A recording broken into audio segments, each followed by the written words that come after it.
This is the Ruckus and the Menace Sports Podcast. Oh no! We suck again! I'm getting confused. What game are you calling? I'm calling both games. It is caught by Kelsey! Touchdown! Kansas City! Anthony for three. Bang! Ladies and gentlemen, welcome to episode number 85 of Ruckus and the Menace Sports Podcast. I am Ruckus, always not causing a ruckus. And it is episode Ocho Cinco, and I am Spence the Menace. And today we're going to be talking the starting lineup with some breaking news for that. We will get into the Clint Eastwood segment of the good, the bad, and the ugly. Then we'll get into our color commentary, where that is the topic of discussion is the eliminated. Then we will go into our film room with the football pick'ems for the teams that are left.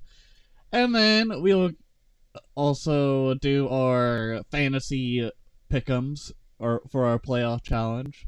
It's been interesting with that. And then we'll finish with our stud and dud. So, Spence, let's get right into it, shall we? Yep. And we will start in the world of baseball, where Ruckus can go ahead and take it away. Thank you, kind sir. Alright, so, the Houston Astros, a.k.a. the Trash Can Bangers, a.k.a.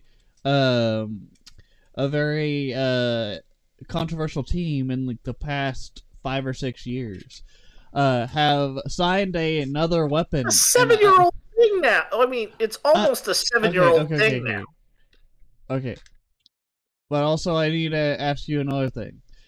Is adding Josh Hader, like, the three-headed monster that the Astros needed for their bullpen? Because you have Brian Abreu, you got Ryan Presley, and now you got Hader.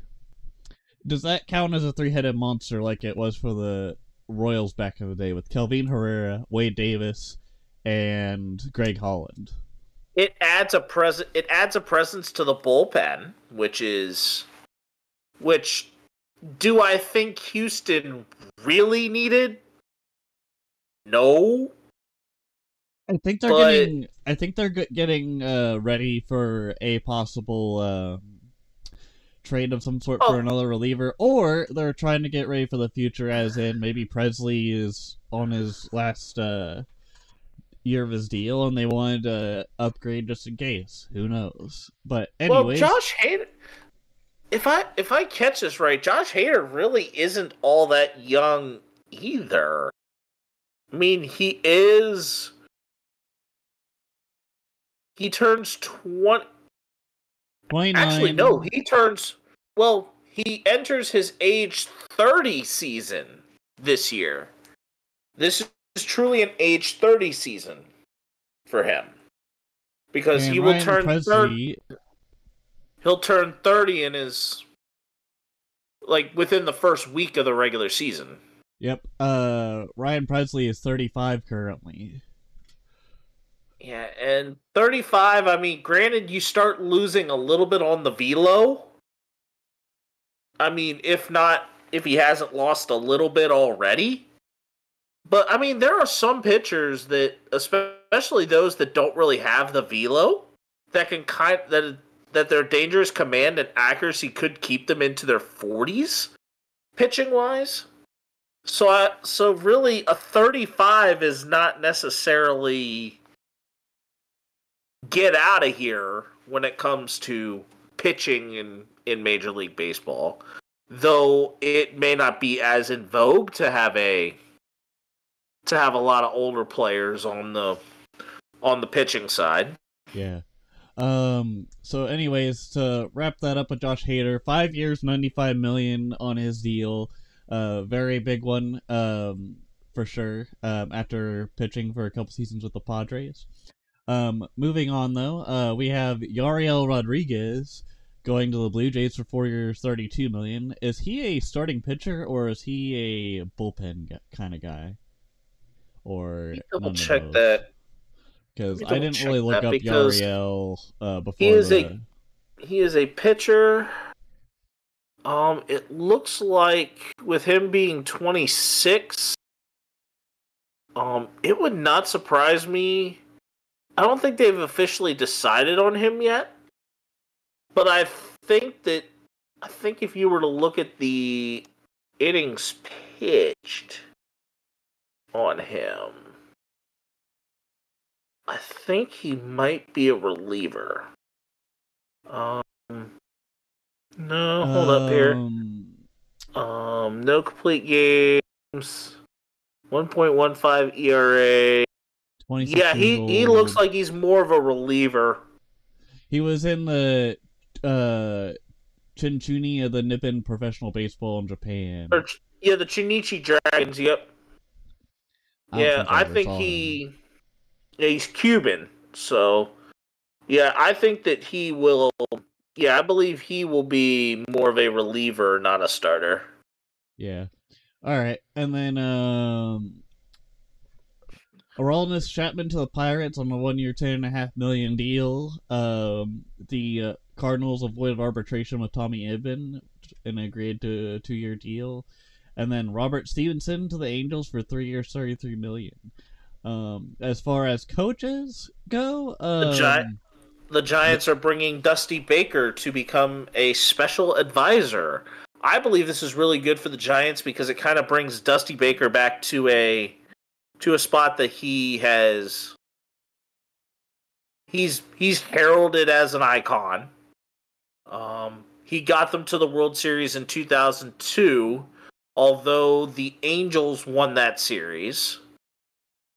And then a former champion with the Nationals, Sean Doolittle, is hired as a pitching strategist for them.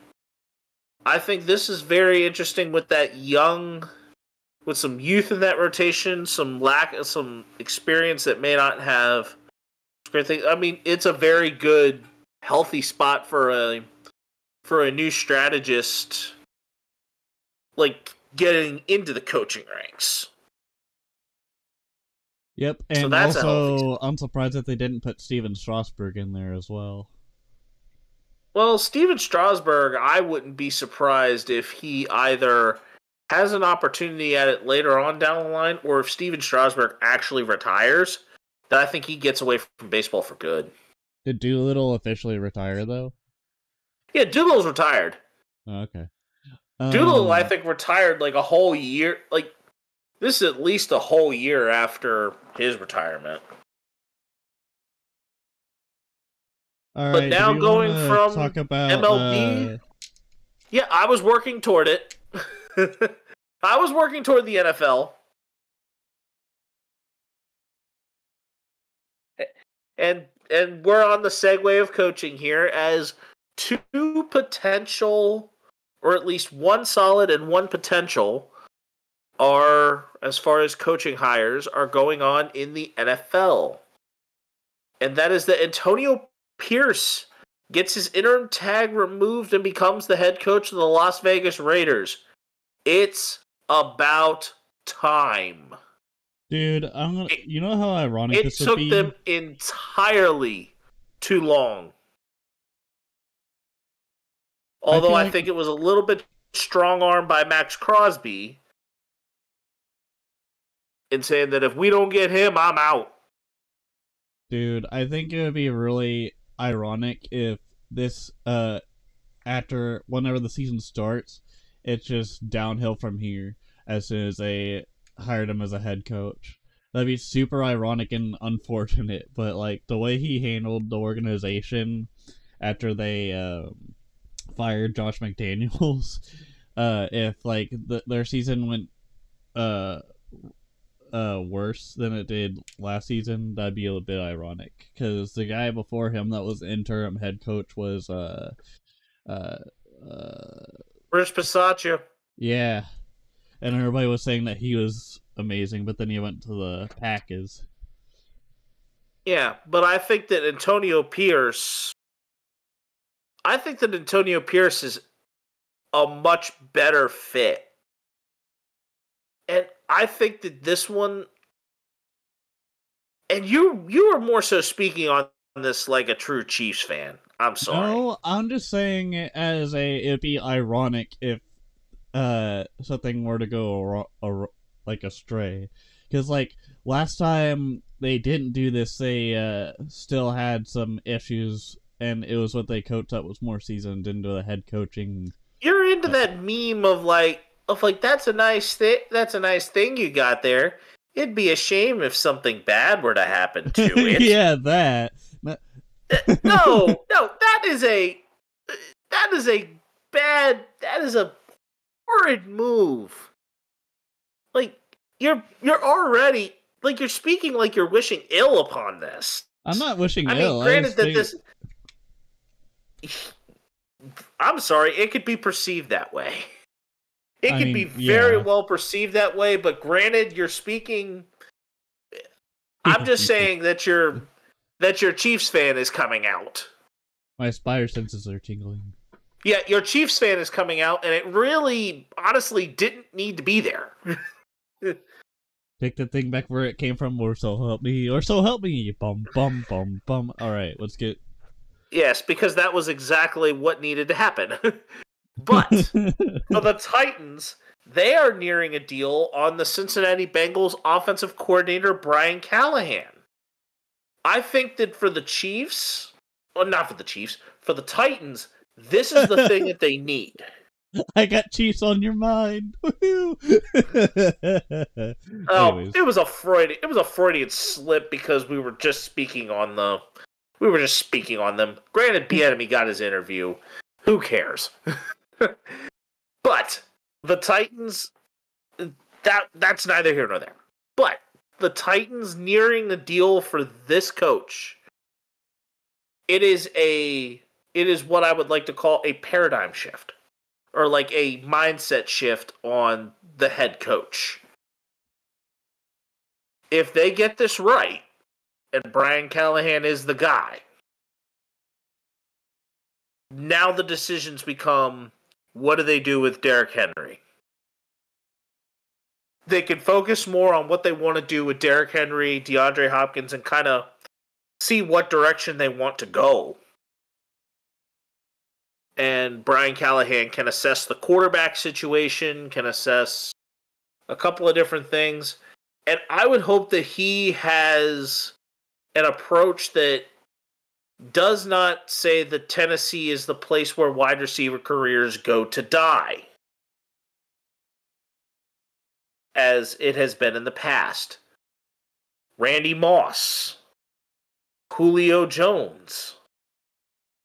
I mean, A.J. Brown had a surging moment, but it didn't last long because they traded him away. So what the Titans need to do is find a way to have receivers and tight ends thrive. And that may involve letting go of Derrick Henry without realizing it. So Derrick Henry could be a free agent that likely nobody goes after until they absolutely need it.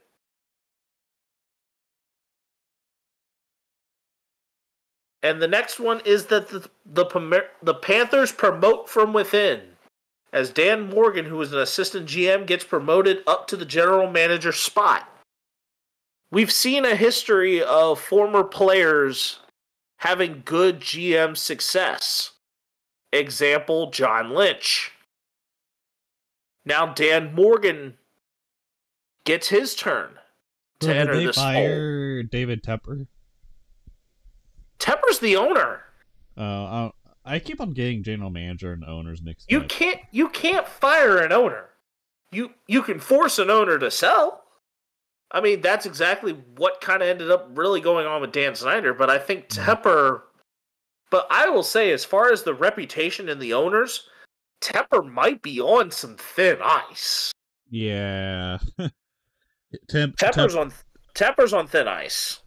And his temper is very high right now. Tempers have arised. I knew where you were going with that. We just don't need to run into another Tepper tantrum.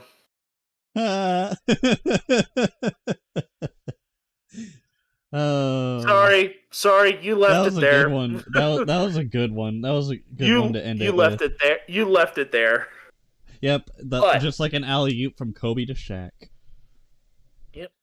And speaking of the NBA, a spicy trade has come around recently, as Spicy P, Pascal Siakam, was traded from the Toronto Raptors to the Indiana Pacers. And he scored 21 in his opening game for the team hosting the All-Star game. For the team hosting the All-Star game this year. And on top of that, I think that makes... I don't think the Pacers really gave up all that much for him. So you still have a solid core with Tyrese Halliburton, Pascal Siakam, and Miles Turner. That's huge, especially adding a power forward like Siakam.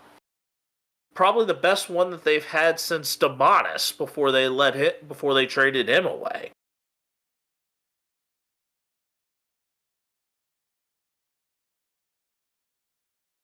But now that we've gotten through the starting lineup, it's time for the Eastwood segment. It's time to get into what was good, what was bad, and what's so ugly that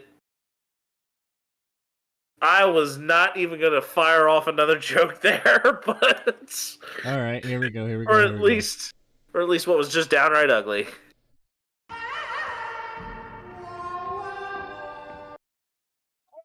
Right, so for the good this week, we have Amazon making a deal with Diamond Bally Sports to stream sports coverage with Prime or separate subscription.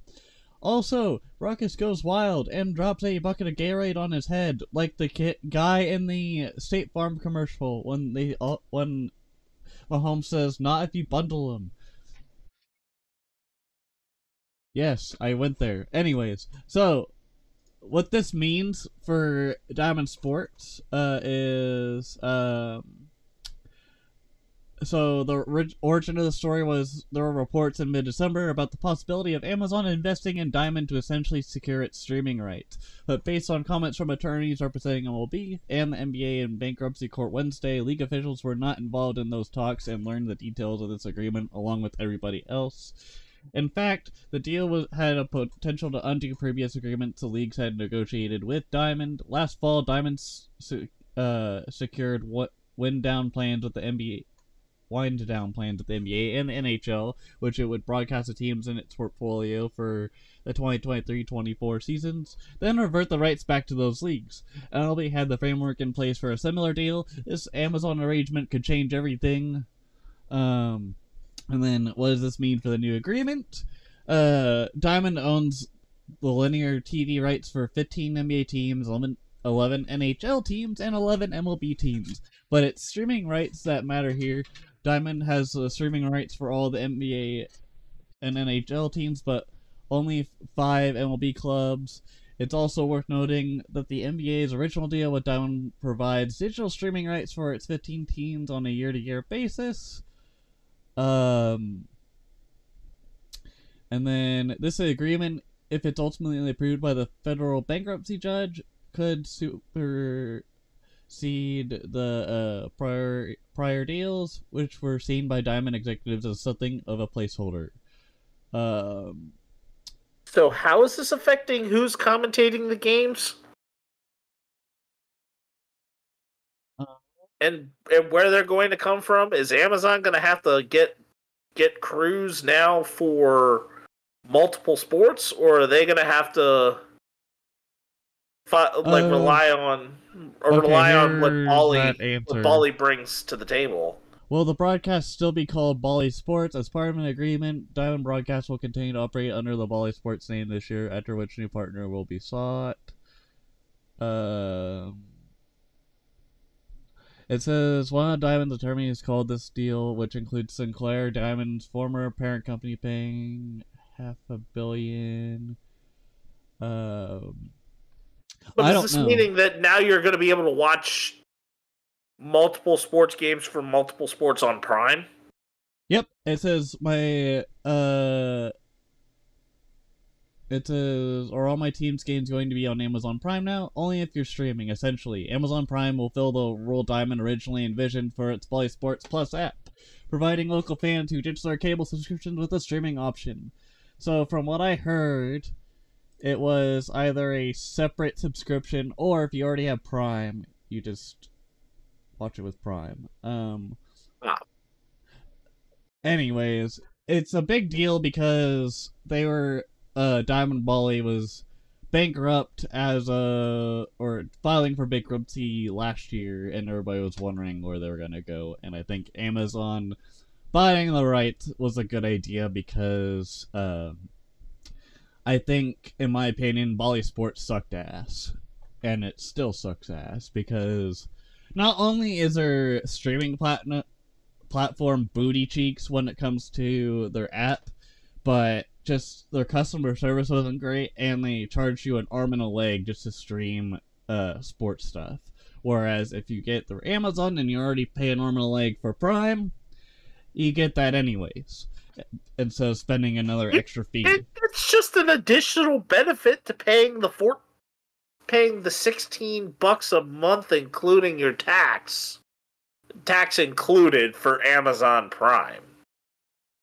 You're already paying for the Amazon Prime subscription. Not only is it adding to your 2-day shipping and NFL football games on Thursdays, you now get to watch baseball and basketball on your every other day that you have an opportunity to. That's and also basically all Amazon, this is saying. Yeah, and Amazon's streaming platform's a lot more sophisticated compared to them. But anyways, it just basically added a lot more health to Amazon Prime for sports fans. Simple as that. All right, Mr. Spennis, what was bad this week? Oh, the bad, which probably could have been just as ugly as the ugly. Debatable, but this is more so coming from a Washington fan, that this is definitely ugly, because the history behind this is what causes this to be ugly. But we got some USDA grade A beef going on between former DC personalities. It has escalated between former Washington quarterback RG Nee.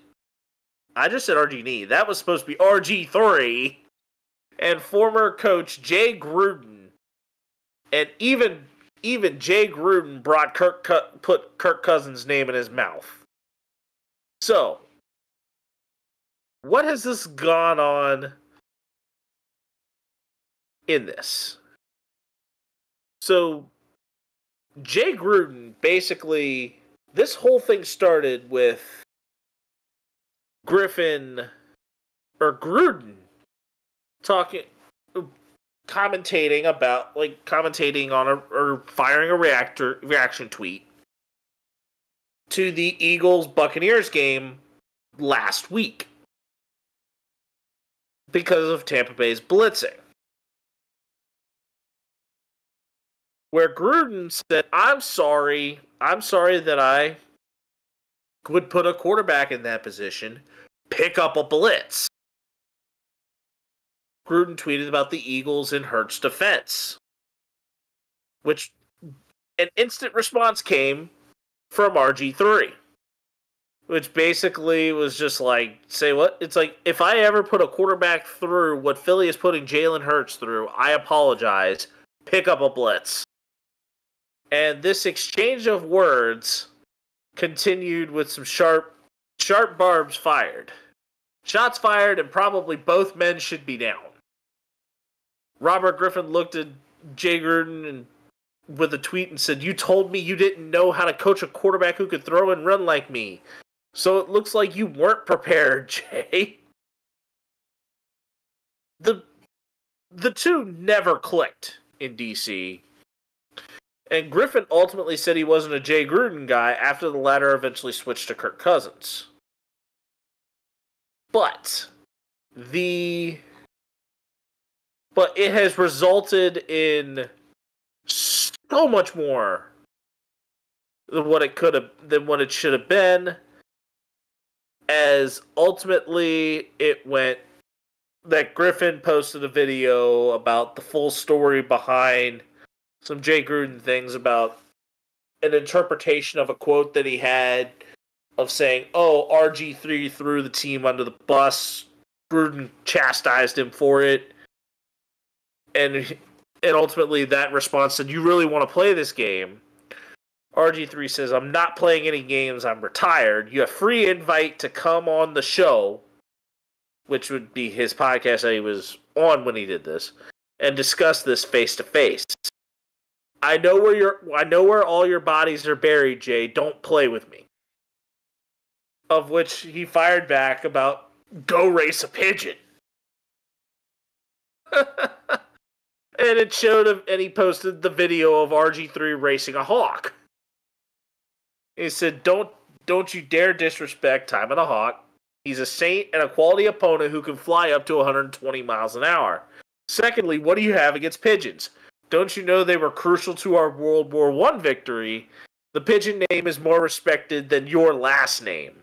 And then coming back, and this is a now deleted tweet, has fired back saying, you weren't good enough. Kirk was better. Cleveland didn't want you. Baltimore didn't either. Quit blaming me.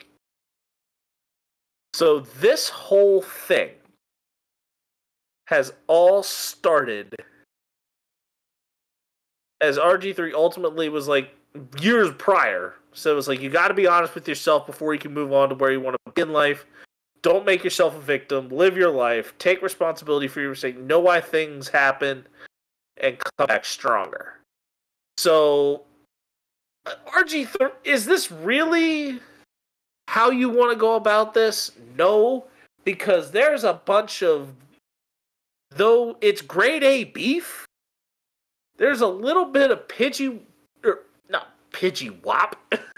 Although granted, that's a Pokemon thing that could very well be a... No, I was saying Petty Wop.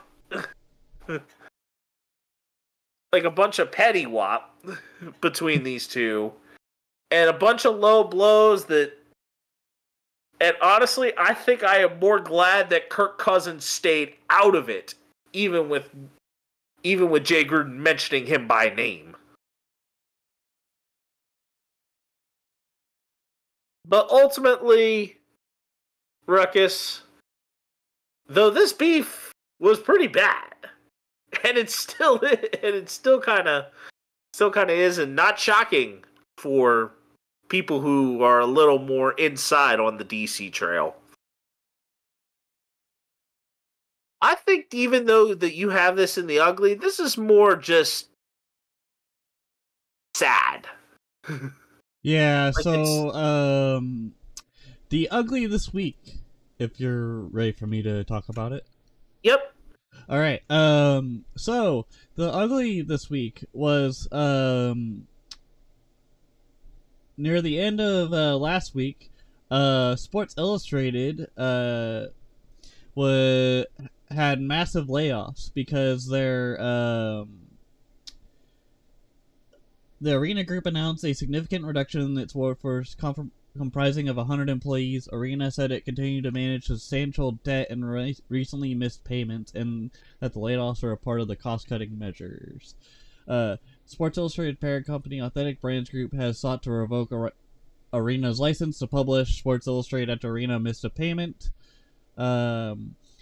Richard Deitch of The Athletic separately tweeted Friday an image of an email sent out to the workers that said staff who worked for the Sports Illustrated brand were being laid off. And I saw that as a rough point because Sports Illustrated to me, back in the day, was a very influential magazine. Especially for like the kids version, growing up, while I was in grade school. I did too, man. And I also remember how iconic it was because it wasn't just the local newspaper that you would pick up when your favorite sports team won a Super Bowl or a World Series or an MLS Cup victory or all the above. it was also Sports Illustrated that had it. And I still have my Sports Illustrated World Series championship magazine from when the Royals won the World Series in 2015. I also remember seeing a bunch of stuff like that for the Chiefs, but also like other things. Point being, to me, Sports Illustrated is almost like getting yourself on the cover of Time magazine, in a sense, where it's just an iconic thing. Like, I don't know.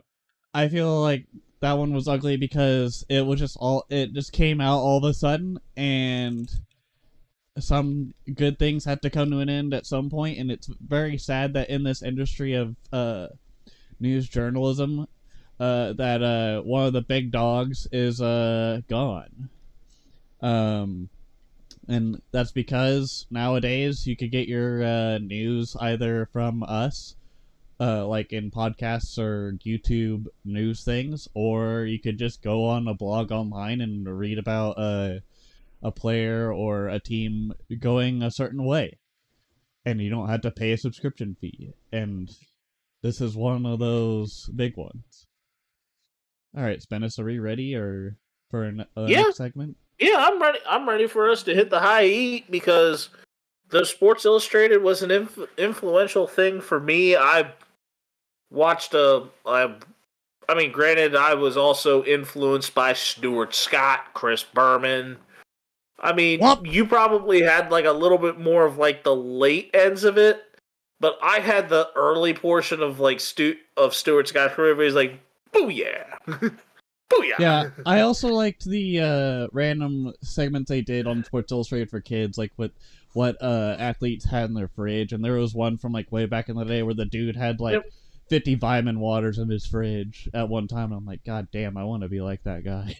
And then the Buzz Beamer comics, and yeah, so they had a whole lot of different things that were really, really like good for kids in that sense of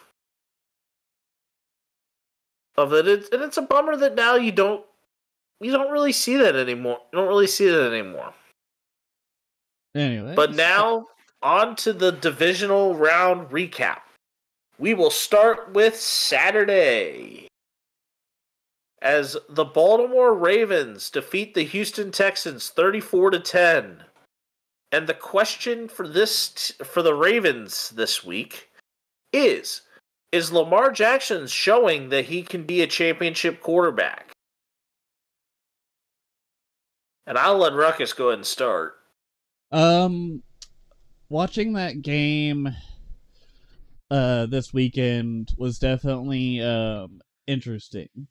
Not only for seeing Lamar Jackson do what he does best, which is, in my opinion, running the football, but also just being situational. Like, yeah, he's not really known for throwing, and he's known for really just getting out of the way and trying to juke linebackers and defensive men and whatnot, but the man did what he had to do to win at the end of the day. Throwing a touchdown pass to Likely, and then also I think having two of his own touchdowns where he just ran into the end zone was pretty good. His defense was alright, but I think he's in the AFC Championship game, and is this one of the first few times that M&T Bank has hosted a AFC Championship game?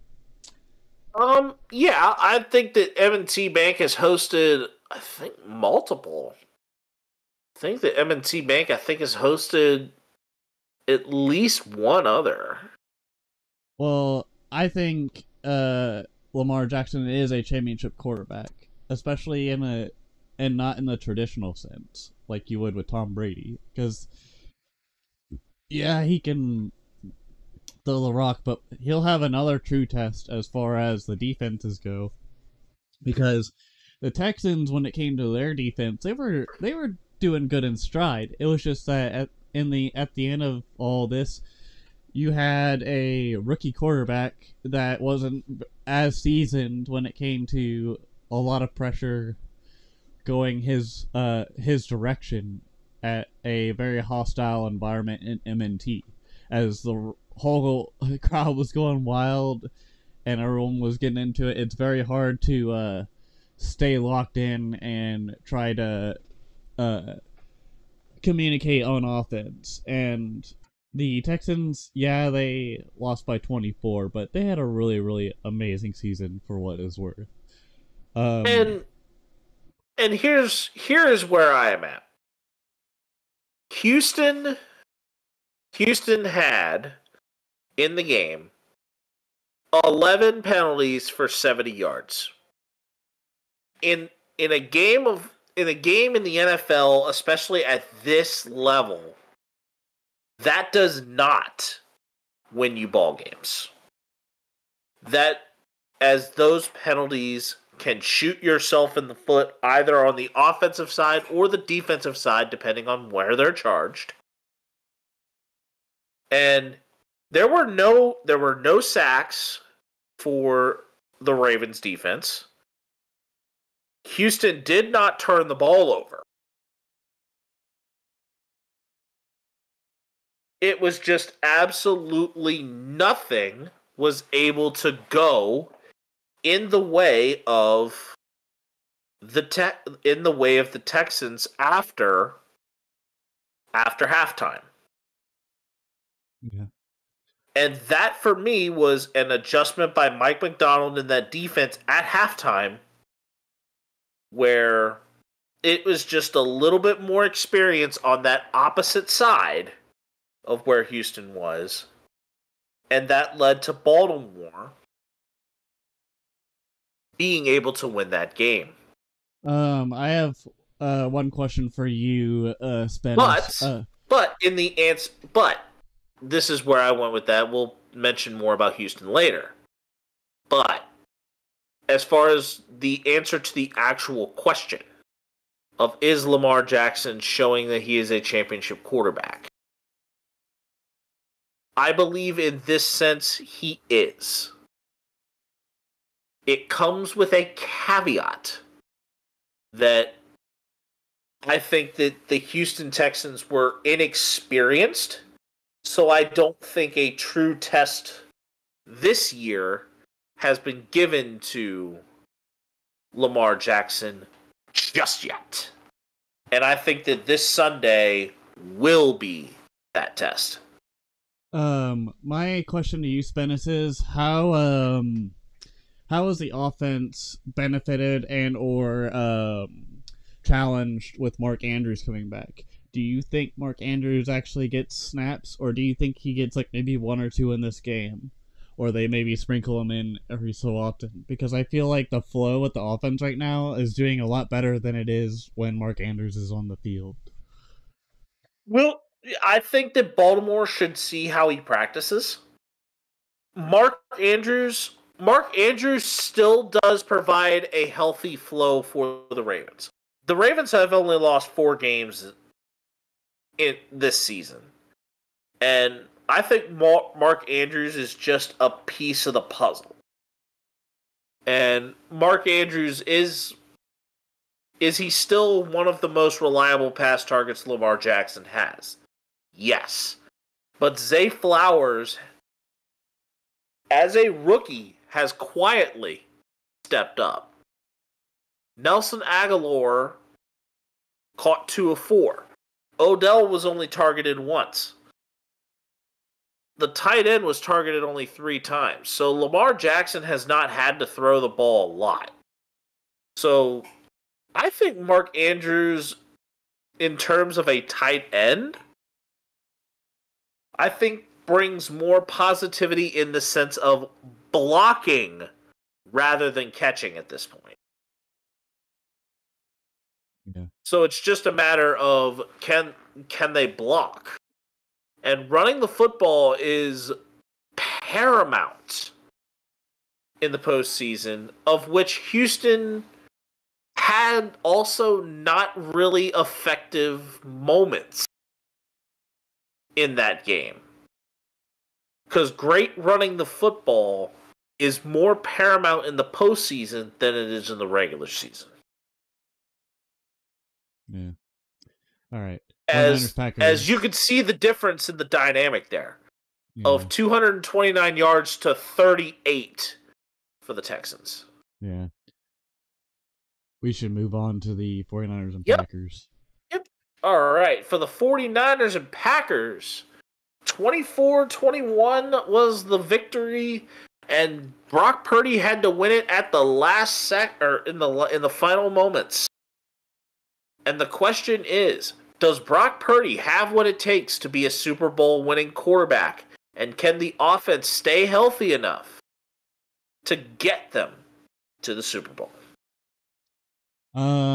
Number one, I think obviously the 49ers need to hunker down when it comes to their injuries, because not only was Debo hurt with a shoulder injury that I don't know if he's going to be questionable to play. It looks like it is not as serious as people are thinking, but I do have but for our fantasy purposes, I do have a contingency plan for just in case Debo is out.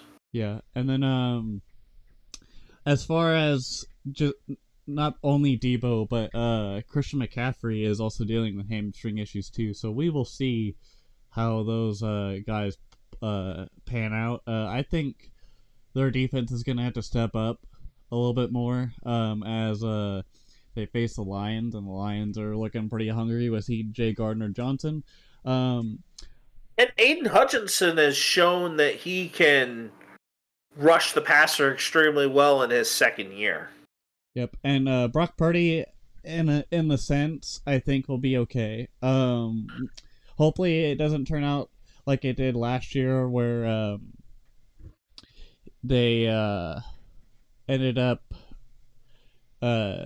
he ended up spraining his MCL or whatever, or shoulder. Or I think it was a UCL. I thought it was a UCL for him as well. Probably. I thought it was an sounds elbow. about right. I thought it was an elbow for him. Yep, and hopefully the 49ers can actually get to the big dance in February. I think that San Francisco does have what it takes, and Brock Purdy has shown that he can win in any fashion. It is just a matter of, can the Lions bring the heat like they need to, and weather the storm that the San Francisco offense brings, especially in being able to run the ball effectively with both David Montgomery and Jahmyr Gibbs. Yep.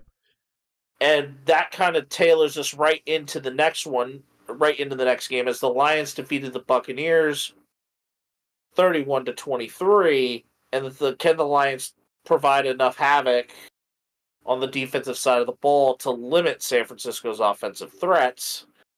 I think that anything is possible with these. I mean, granted, everybody's talking about that conspiracy theory involving the Super Bowl art. Yep. The Super Bowl, the colors of the Super Bowl art. Yeah, because they're saying, it could be Ravens 49ers. I do not believe it. I do not believe it for a second. I mean, because I think the Lions can provide enough challenge, and that they are a team that if they do beat the 49ers, I have absolutely no issue with the Lions even getting there. Yeah, because the Lions are going where they've only gone very few times before, and the last time that the Lions have even gotten to this point is 1992. The last time they won 2 playoff games in a row, granted, was 1957. But the last time the Lions played the NFC Championship game, well, I'm going to throw some facts at you. The last stadium they did this in was the Silverdome. Yes, Hulk Hogan, this is the Silverdome we're talking about, not the Superdome. And then the NFL teams, the Carolina Panthers and the Jacksonville Jaguars, along with the Houston Texans by 10 years, had not existed yet. the Baltimore Ravens had not formally existed yet in Baltimore, as they were the original Cleveland Browns. And then also, the Tennessee Titans were still in Houston. We're still in Houston as the Oilers. The Colorado Rockies, Florida Marlins, Tampa Bay Rays, and Arizona Diamondbacks had not existed yet. The Toronto Raptors, the Memphis Grizzlies, and what ultimately became the New Orleans Pelicans had not existed. The NHL had so many teams come in. The Ottawa Senators, Tampa Bay Lightning, Florida Panthers, Anaheim Ducks, Nashville Predators, Winnipeg Jets, which when they came in were the Atlanta Thrashers, the Columbus Blue Jackets, the Minnesota Wild, the Vegas Golden Knights, and Seattle Kraken. Pokemon had not existed yet, and PlayStation and Xbox had not existed. The major console that Nintendo had at that point, the Super Nintendo. So that is your fun facts of when the last time the Detroit Lions were in the NFC Championship game, of which I was not even 2 years old yet when that occurred.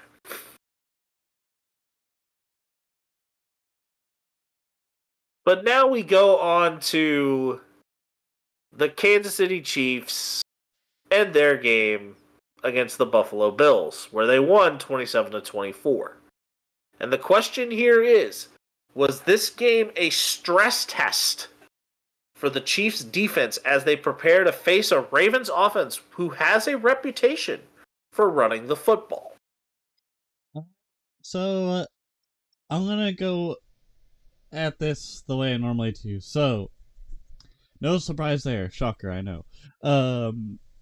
The Bills game with Allen, the defense had not a whole lot of answers for him because he's a freaking tank whenever he runs around.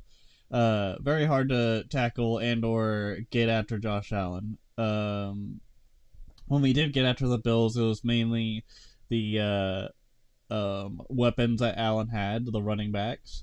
I'm surprised that playoff Lenny didn't really play, but I'm guessing he was nursing some injuries or something.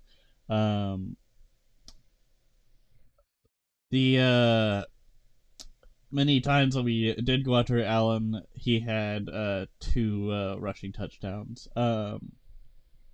So the stress test for the Chiefs defense, as they face a guy that's a lot less bulkier than Allen and Lamar Jackson, I still think it's gonna be a huge test because Lamar more so pretty much gives himself up more often than what Allen does when it comes to how the play is develops.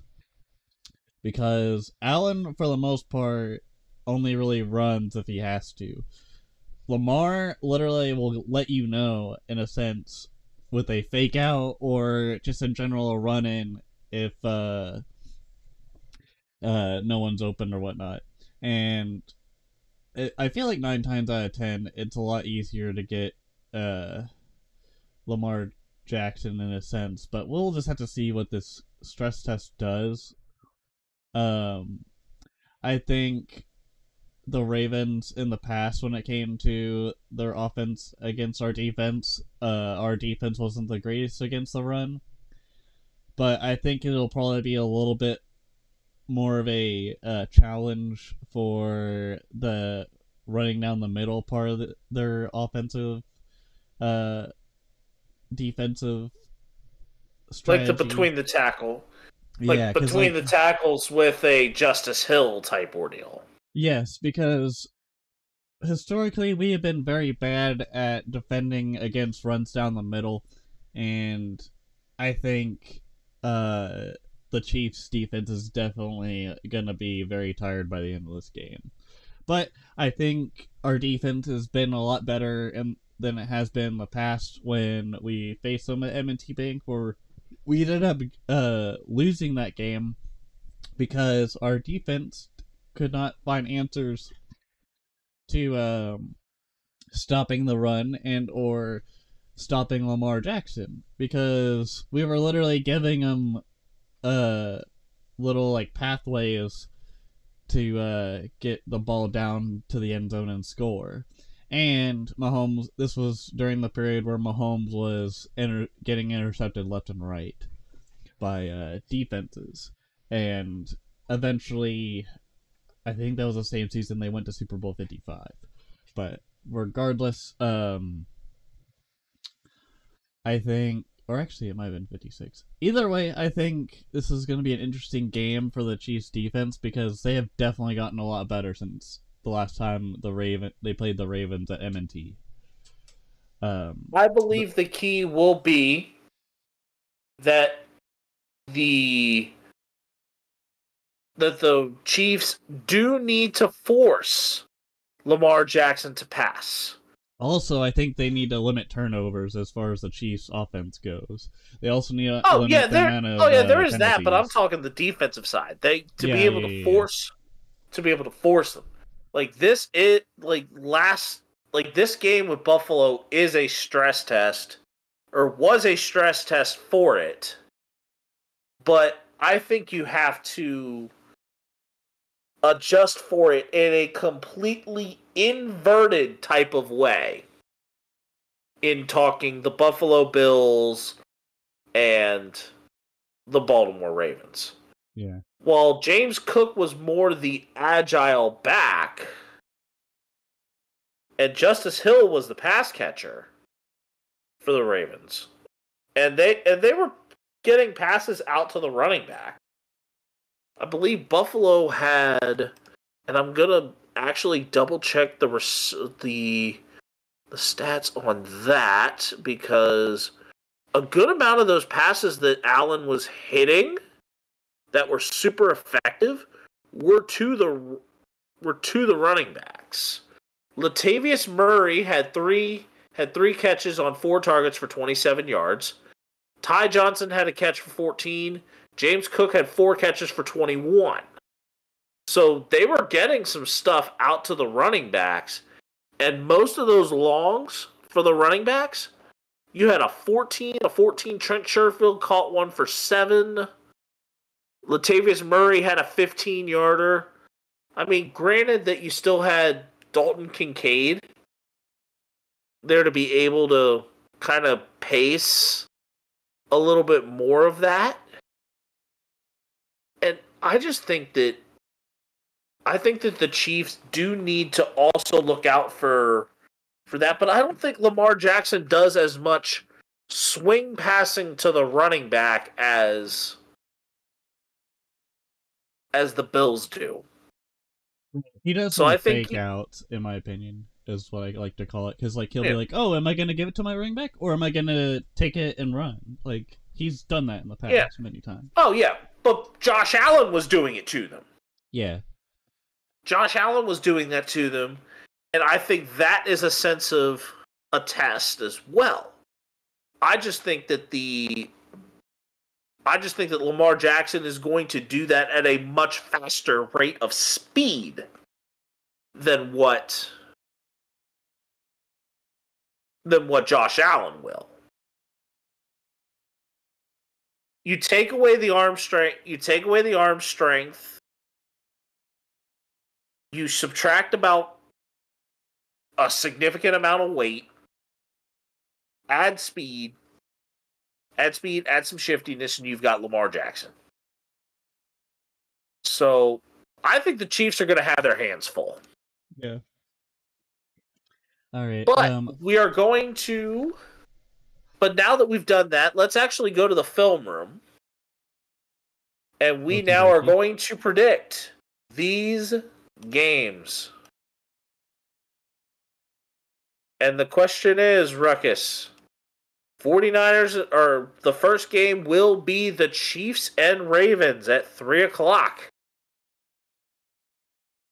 Are you taking the Chiefs, or are you taking the Ravens? Well, I know you're a big, since it's closer to home for you, you're going for the Ravens. I'm going to go closer to home with the Kansas City Chiefs.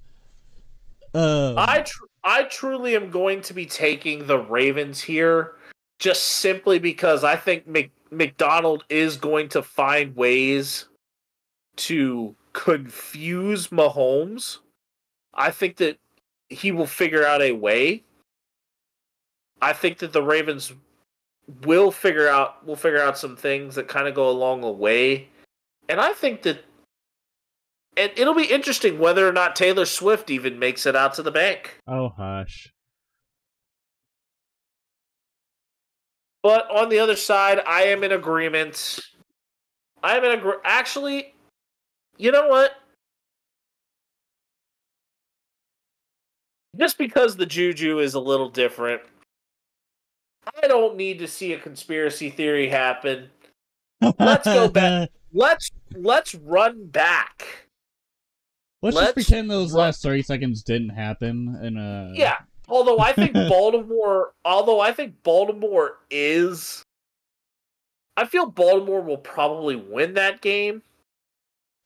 I don't want to feed into I do not believe in conspiracy theories. And me picking the Ravens at this point, along with picking the 49ers,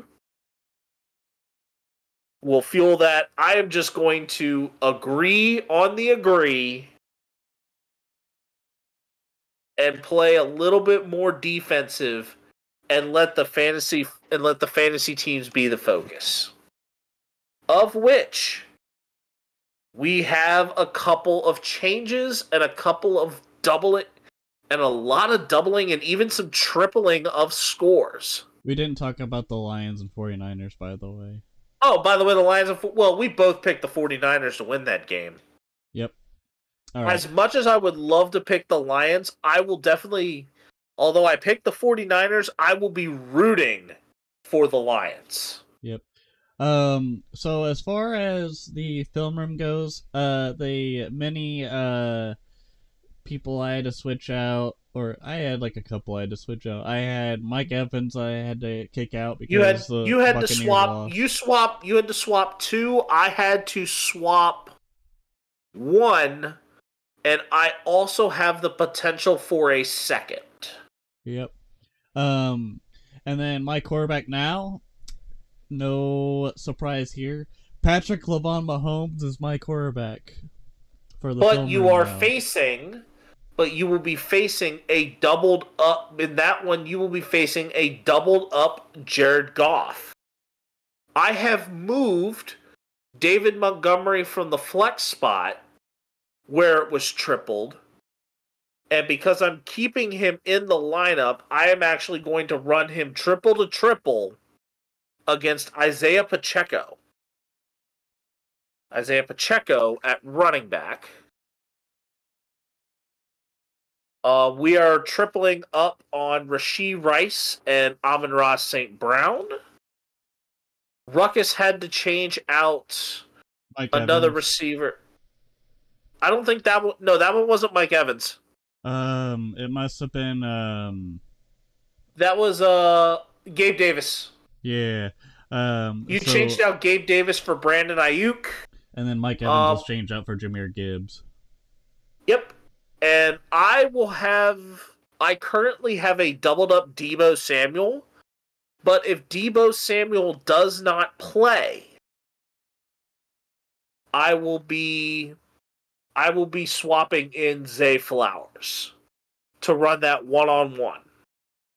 I have a triple threat in Kelsey, while you have double. You have triple in Kelsey. I have double in Laporta. I moved Montgomery up so that we could have a single on single. And that I will have Christian McCaffrey. You have triple Harrison Butker, I have double Jake Moody, and the triple Chiefs defense while I have the double 49ers defense. Those are going to hold. And Ruckus kind of dominated the the fantasy team because of those doubles that he had. But the score going into this week, we are tied at 320 points apiece. So the fantasy football team will have 1, 2, 3, 4, 5, 6, 7, 8, 9, and 10. So 10 points are decided on the fantasy football spot. We have 8 points each on the championship games. We will have for the Super Bowl, we will have 10 points. All right, we will do nothing for the Pro Bowl games. We have 10 points for the Super Bowl, and we're going to have a couple of extra Super Bowl things, maybe playing off of some prop bets. I don't know if we will necessarily do some of the major ones that everyone will do.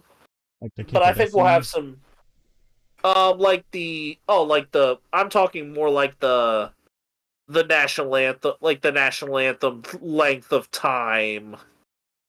Will that be an over a certain amount or under a certain amount?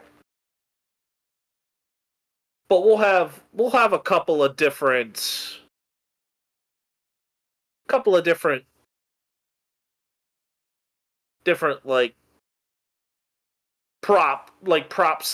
things to go along with the Super Bowl.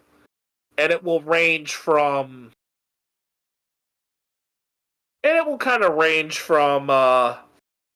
stuff of the halftime show, which will be Usher. Yeah. Which Ruckus would have been a kid when Usher was huge. Dude, I always asked for the song "Yeah" whenever I was little because I thought that song was a good sounding song, and now this is gonna start to make me feel old because when that song came out, I was in 8th grade. I was in elementary school. Yeah, I was on the exiting of middle school when that song came out. And I know it's ludicrous, but yes. Well, crap. They're saying that Usher's song "Yeah" released in 2018. There's no fucking way. No, it was back in 2003. It says 2004, January 10th. So yeah, the Wikipedia 2004 article is correct, but the freaking Vivo thing says 2018. Yeah, that's a load of bullcrap. That's probably because of when they posted the video, because it was pre-YouTube. Yeah. Yeah, that song released pre-YouTube. I remember my sister buying me that song on iTunes for $1 when music was $1 a piece per song, depending on the song. Oh, yeah. And now we go into the color commentary where we're questioning the eliminated. We will start from Saturday night with the Houston Texans. How much brighter has the future gotten for the Texans with making it this far in just the first season for DeMeco Ryans and CJ Stroud?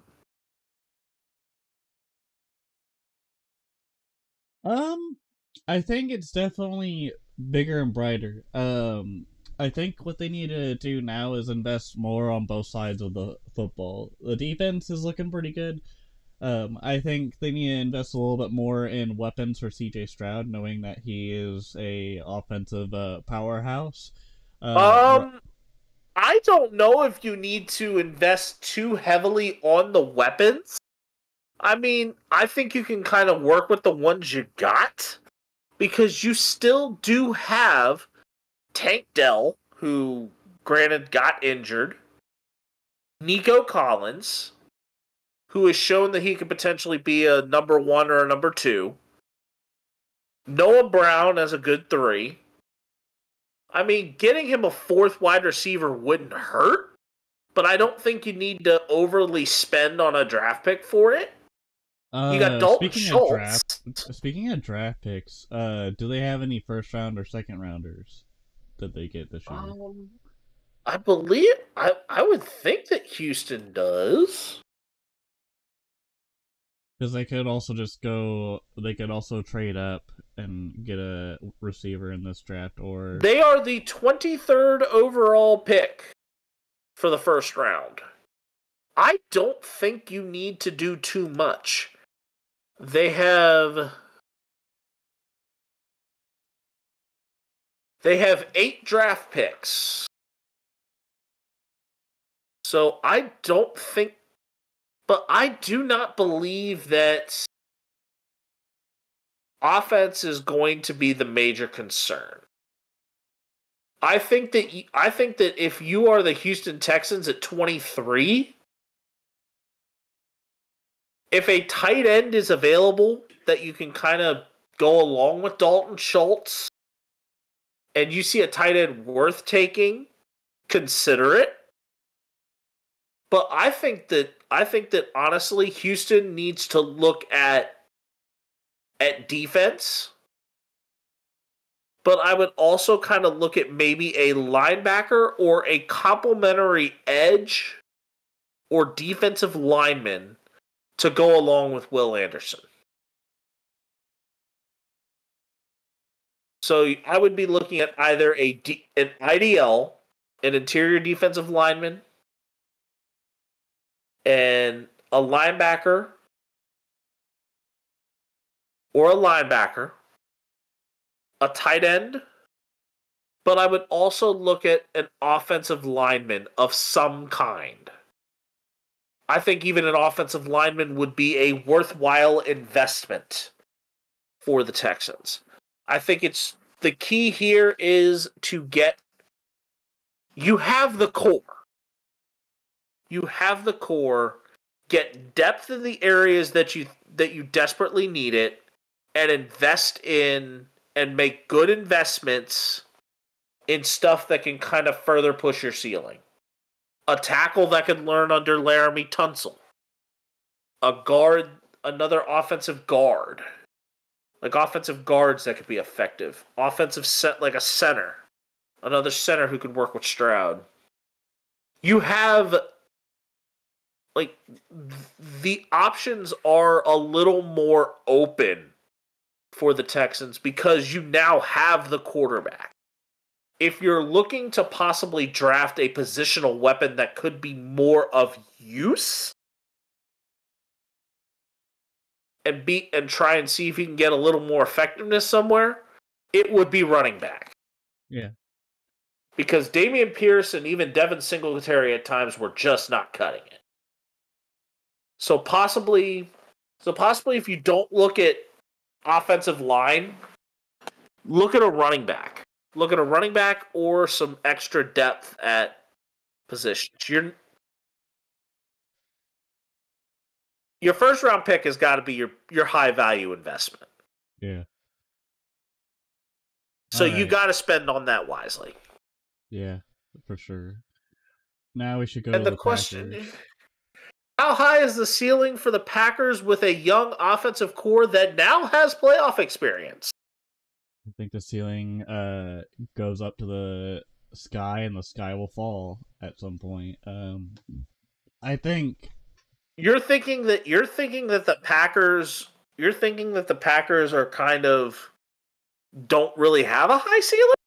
I think they have a high ceiling. I was just quoting Chicken Little for whatever dumb reason.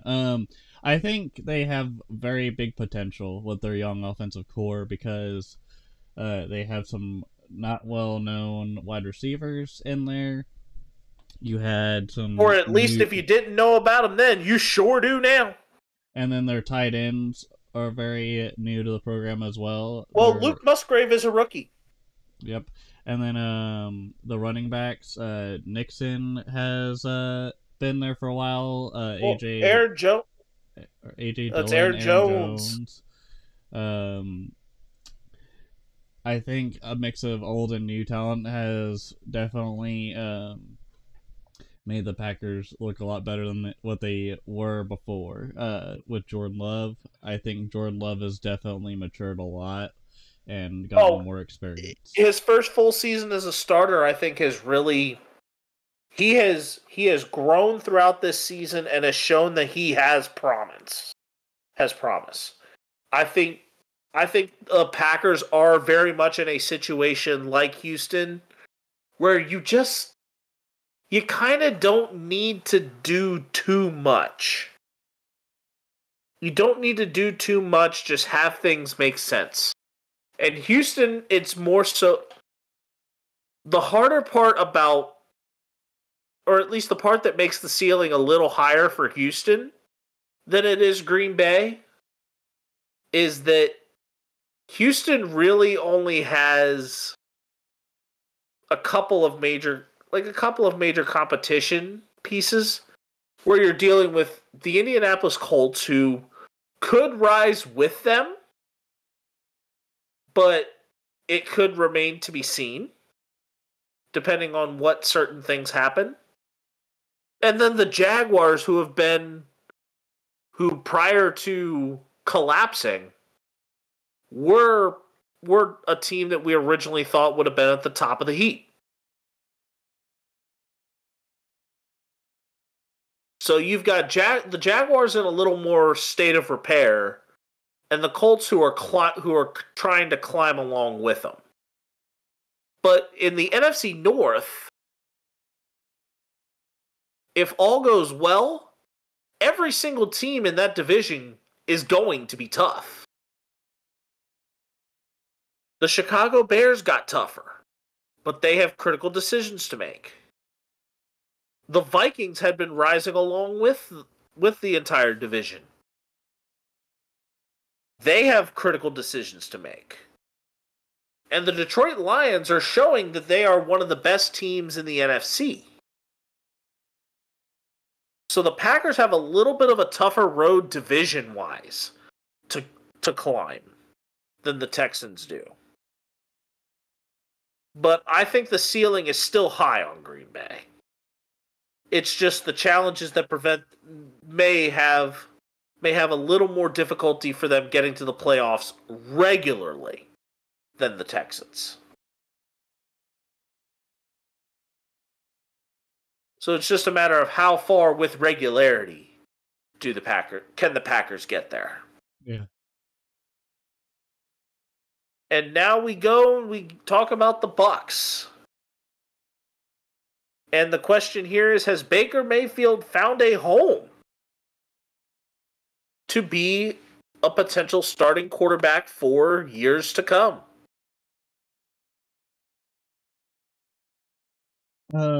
I think Baker as a whole is looking a lot better with the Bucs. I don't know if that means that he gets a long-term contract with the Buccaneers, but I think it's probably a safer, more team-friendly deal if he does stay with the Buccaneers. I think it fits him because the pirate ship cannons kind of remind me of the same cannons that OU uses for the Sooners whenever the kickoff starts. You just hear a big loud boom. Yep. Here's where I think Baker Mayfield has now found a home as a starting quarterback for the medium term. He has a short term. He has somewhat of a medium term, which I kind of am going to say about 3 to 4 years. But I do not believe it is going to be for extremely long. Because what I think that Tampa Bay should consider is drafting a potential quarterback for the future. Invest in Baker, but still draft with caution.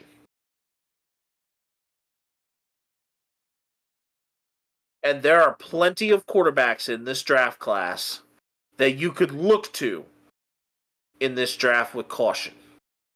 Whether or not they will get there when Tampa Bay drafts. Which I believe Tampa Bay will have... I think they're pick 19, maybe 20. They're either 19 or 20. Because I think they had a worse record than Green Bay.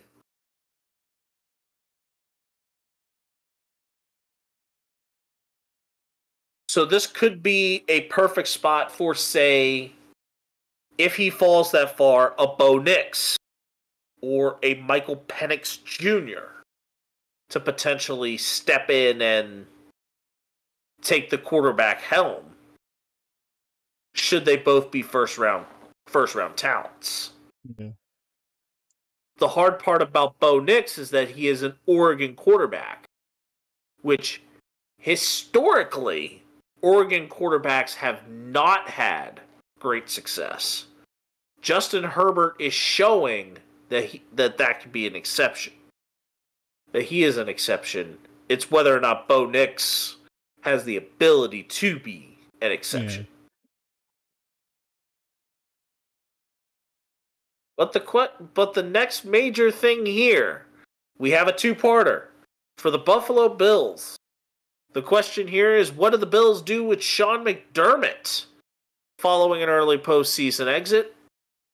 And the second one here is, which two words are worse for Buffalo sports fans to hear? Wide right or 13 seconds? So I think with the Sean McDermott stuff, I think if they really want to consider pushing farther in their chips to get farther than just the divisional or the AFC championship, I think the hard decision will have to be done, and they'll have to fire Sean McDermott.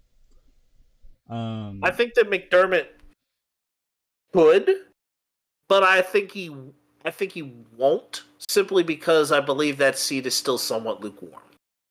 I don't think it's hot enough that Sean McDermott getting fired, because I think Buffalo was surging at the right time and they were just starting to get things along because of a coordinator change. I think they keep Joe Brady as an offensive guy, but I think because when they faced the Cowboys, they lost because of the momentum that happened, and they also, Allen didn't throw the ball to a wide open Gabe Davis at the time, and the offense was banged up and the defense was banged up.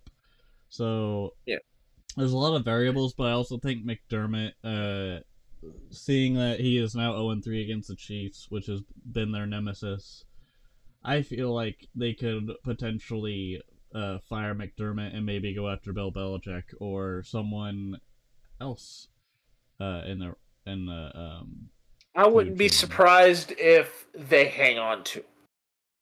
They hang on to him just simply because there's potential there. Potential still exists, and the team still has bought into him. The health has been more of the Achilles heel of the Bills. Yeah. Health and durability of players. Yep, and then but as far as the second question, which two words are worse for Buffalo sports fans?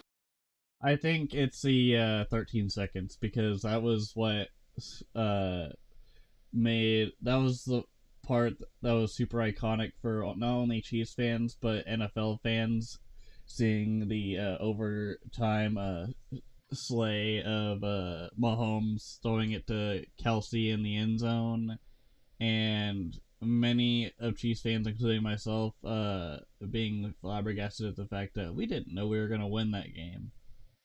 I didn't think we were going to do it, but you had Josh Allen calling heads on a coin flip. Like, I'm sorry, more often times than not, you're going to want to call tails. Like, it is better for you to lose on tails than it is for you to lose on heads. I just think it was a more iconic thing to say 13 seconds, because wide right, I think Tyler Bass had it coming at that point, because he was looking pretty wonky on those other two kicks that he had to do, and I feel like it was gonna be coming sooner rather than later. But 13 seconds is more iconic to me because of how this all started and how intense the rivalry has gotten since then. I believe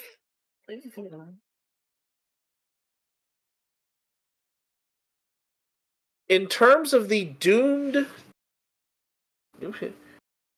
it is famously said by George Santana or Santayana that those who cannot learn from history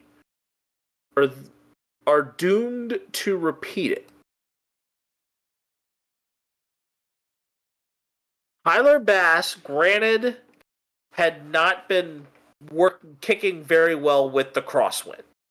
He admitted to that he needed to kind of start pulling the ball more to the left whenever the wind is blowing right. However, still with that in mind, history, I believe, is going to lean more that the two most heartbreaking words for a Buffalo sports fan are wide right. Why? Let's tailor it back to before Ruckus was even born and I was in diapers. To January 27th, which we are actually almost 33 years to the day upon the recording time of this episode from when this happened. In 1991, Scott Norwood had a 47-yard field goal, kicked it and missed it wide right. Al Michaels was the iconic name behind the call, and the missed field goal resulted in the Giants winning the Super Bowl by that token. But wide right was the difference between the Buffalo Bills losing their first Super Bowl out of 4 in a row and winning their first Super Bowl in franchise history on their first appearance. So wide right, in this case, has a little bit of a wound. In the final minutes of this game, Tyler Bass missed the kick wide right. And yes, even Jim Nantz, when he called it no good, and I even was saying it when I was watching it through. Wide right. Yes, extremely heartbreaking for Buffalo Bills fans because of what could have been had Scott Norwood kicked it through the uprights and done that. Granted, that was in a Tampa stadium in a Super Bowl, but wide right just historically has a more gut-wrenching and heartbreaking sting for Buffalo sports fans, simply because of the history behind it.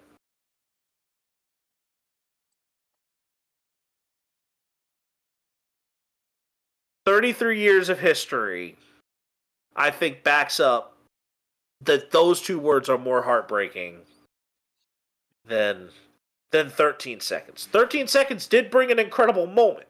Yeah. But wide right has kind of stood a little bit more of the test of time.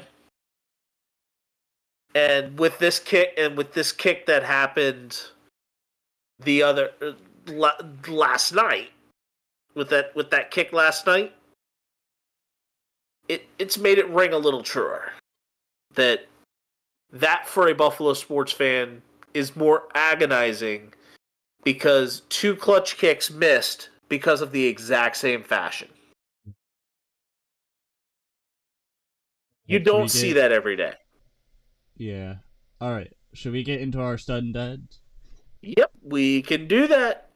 And Right. I am actually going to make one change. I'm actually going to remove that strong arm from Max Crosby. So I will let you go ahead and go first. Alright, so my stud for this week is during the pregame for the Fox pregame for the 49ers and Packers. The Fox Sports crew was doing a little bit with Snoop Dogg, and the bit was called Play by Playa, with Snoop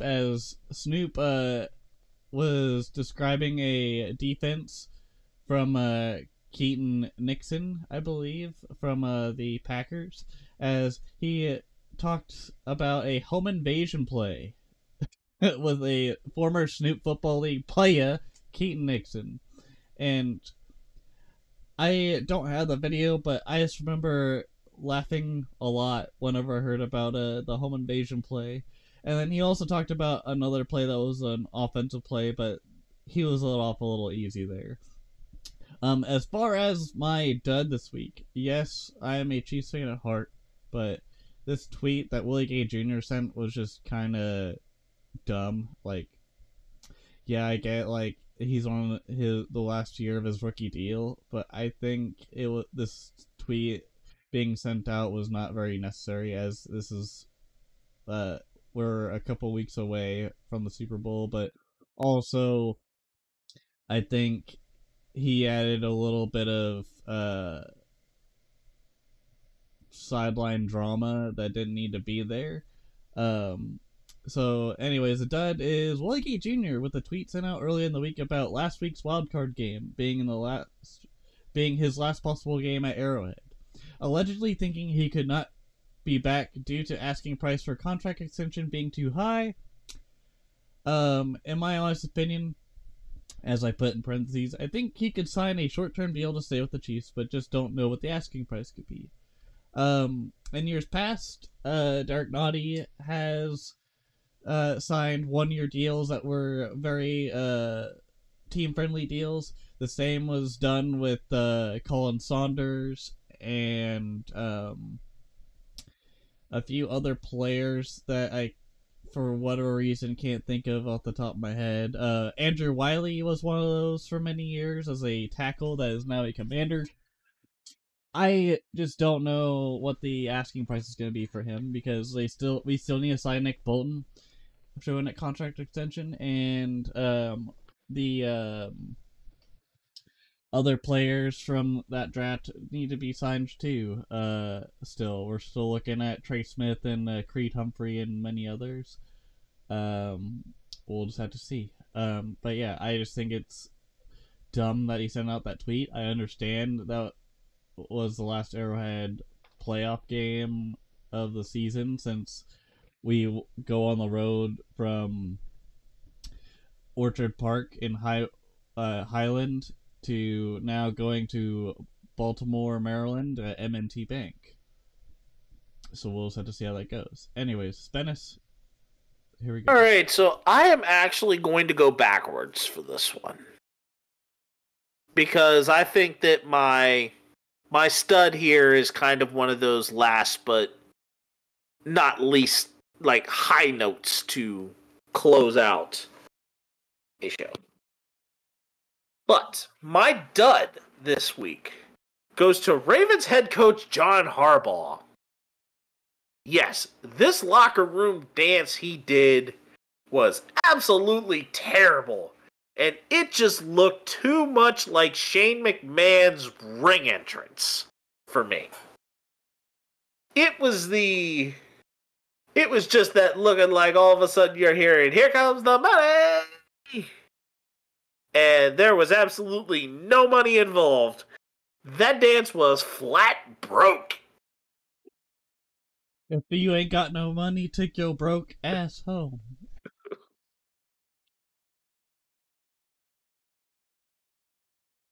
bruh.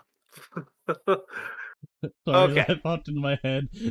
But my stud for this episode goes to Stanford head women basketball coach Tara Vanderveer for passing Coach K for the college basketball mark for most victories in NCAA basketball history.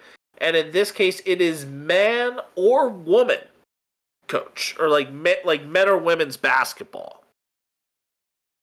Following a 65-56 victory over Oregon State. Vanderveer has been a coach there at Stanford for a long time. There's been a lot of great iconic coaches in college basketball history. You have the likes of Dean Smith, the late Bobby Knight, God rest his soul. Please do not have a chair come down.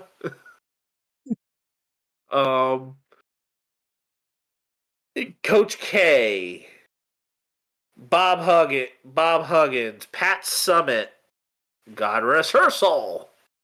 And also that does come along with the Hall of Famer Tara Vanderveer. And even Coach K sent like a congratulatory thing to Vanderveer because granted probably wasn't able to make because two different coasts. But I am more happy that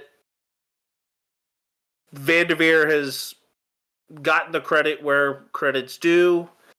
Doesn't matter if it's men's basketball, women's basketball. She now has 1,203 career wins, which passes Coach K. Coach K still has the men's record. It's just Tara Vanderveer has the record men's coach or women's coach.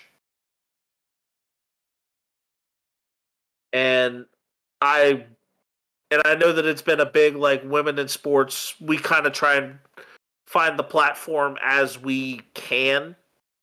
Or at least I try and find it as I can. And this was one that I think it made it worthwhile. Ruckus, on that note, go ahead and take us out. All right, ladies and gentlemen, thank you for listening to the Ruckus in the Minute Sports Podcast, episode number 85, I believe. Yep. Yeah, Ocho Cinco. This has been a Ruckus in the Minute Sports Podcast production.